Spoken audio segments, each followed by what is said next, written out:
Salam, selamat datang di Renungan Firman Suara Kebenaran. Mari kita mendengarkan renungan firman Tuhan yang berjudul Serakah.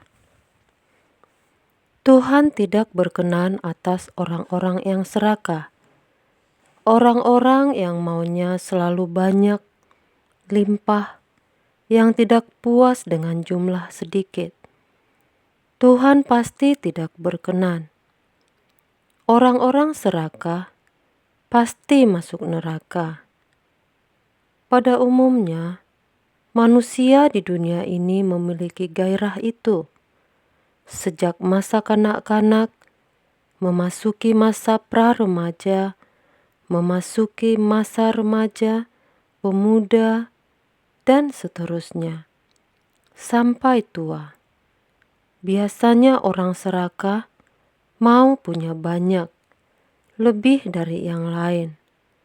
Dan itu yang menjadi belenggu, menjadi ikatan yang sampai pada titik tertentu.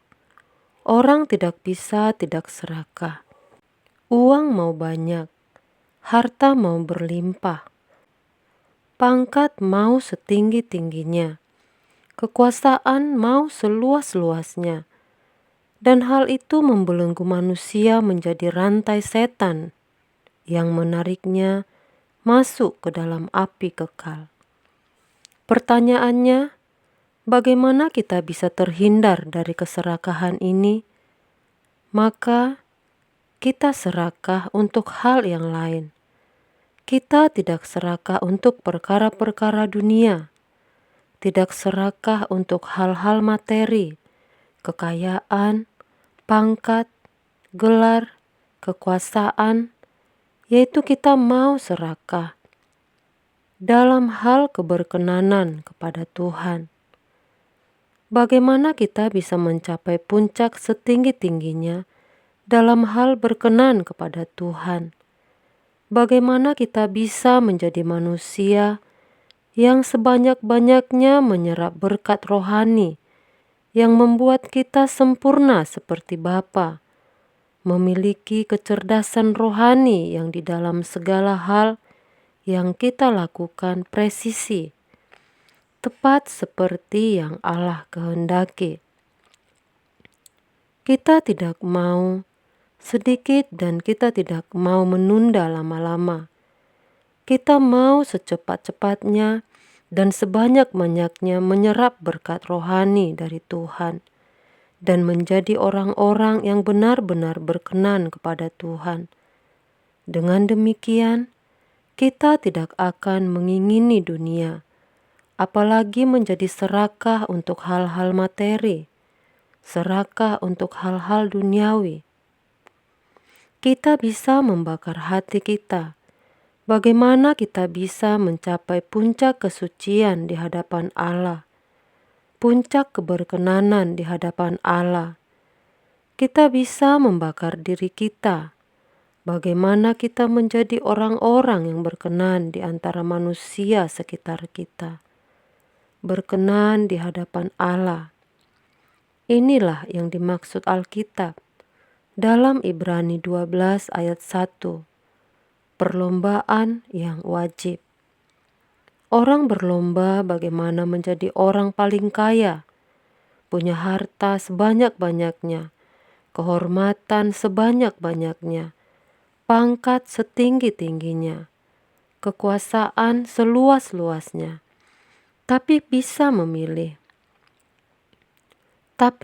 memilih berlomba untuk bagaimana menjadi anak-anak Allah yang benar-benar berkenan. Ibrani 12 ayat 1-2 mengatakan, bagaimana kita bisa mencapai ketaatan yang sempurna atau iman yang sempurna seperti Tuhan kita Yesus Kristus. Jadi kita tidak menunda besok atau nanti. Saat ini juga, kalau kita berdosa, ada kesalahan, kita minta ampun kepada Tuhan. Setelah itu, kita berusaha untuk menjaga pikiran, hati, perkataan, perbuatan kita, agar tidak melanggar kehendak Allah, agar tidak bertentangan, agar tidak bertabrakan dengan pikiran dan perasaan Allah. Mari kita buat membara hati kita. Betapa indahnya hidup seorang yang menyenangkan hati Allah, yang berkenan di hati Allah. Banyak masalah yang kita hadapi, tetapi hal itu tidak boleh mengganggu perjuangan kita untuk berkenan kepada Allah. Perjuangan untuk berkenan kepada Allah menjadi sempurna seperti Bapa, serupa dengan Yesus, haruslah menjadi hal utama. Apapun yang terjadi dalam hidup kita tidak boleh menjadi persoalan. Persoalan kita adalah bagaimana kita dapat mengerti kehendak Allah untuk kita lakukan, rencana Allah untuk kita penuhi.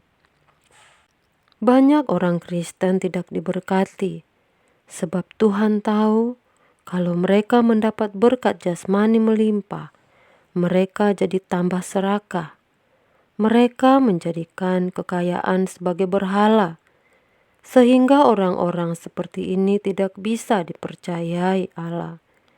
Hidupnya akan selalu di dalam kekurangan dan kemiskinan, karena karakter atau wataknya pasti buruk. Kalau watak orang baik, maka ketika ia diberkati dengan berkat jasmani, dia gunakan itu untuk kemuliaan Allah, untuk pekerjaan Tuhan. Tuhan pasti mempercayainya. Ini bukan berarti kalau orang banyak uang, hartanya melimpah, pasti orang yang dipercayai Tuhan. Belum tentu. Bisa juga dipercayai iblis, supaya lebih cepat meluncur masuk neraka. Tetapi kalau orang Kristen yang benar, kita tidak akan dibuat Tuhan susah. Tidak akan dibuat Tuhan menyusahkan orang lain. Pasti Tuhan memberkati agar dia menjadi berkat bagi orang lain. Itulah sebabnya yang harus kita lakukan adalah bagaimana terus membenahi diri agar menjadi manusia yang berkenan di hadapan Tuhan. Sikap hati, pikiran, ucapan, perbuatan kita harus benar-benar kudus. Kita hidup hanya untuk kesukaan hati Allah. Maka Tuhan akan mempercayakan berkat-berkat-Nya kepada kita. Dan Tuhan akan mempercayakan kepada kita pekerjaan Tuhan untuk memenuhi rencana Allah di bumi ini. Jangan keraskan hati, jangan sombong, jangan malas. Ayo, kita bertekun mencari Tuhan. Demikianlah renungan ini, kiranya dapat memberikan pencerahan bagi kita semua. Tuhan Yesus memberkati.